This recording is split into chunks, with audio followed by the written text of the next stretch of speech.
Role action. అరే తమ్ముడు, మీ అన్నగా నేను చెబుతున్నాను రా. నువ్వు నేను 2 సంవత్సరాల తేడాలో పుట్టాం, కానీ నన్ను పెద్దవాడిగా నువ్వు ఏనాడు గౌరవించలేదురా. ఆస్తుల విషయంలో నేను ఎంత న్యాయంగా నడిచినా నువ్వు తాగి తిరిగి నా విషయంలో అన్యాయంగా దుర్మార్గంగా నడుస్తూనే ఉన్నావురా.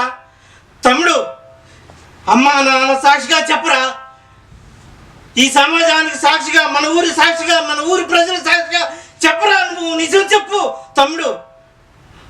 నేను నాన్నకి పరువు తేవాలని ఎంతో పౌరుషంగా నడుచుకుంటూ ఈరోజు సమాజంలో శభాష్ అనిపించుకున్నాను రా. ఈరోజు గుర్తుంచుకో, నేనే ఎప్పటికైనా తండ్రికి తగ్గ తనయుడు అనిపించుకుంటా, నిప్పులా బ్రతుకుతా, నిప్పులాగా మీ అన్నయ్యని అనిపించుకుంటా. తమ్ముడు, ఇదే తల్లి ముందు నీకు సాక్ష్యం ఇదే.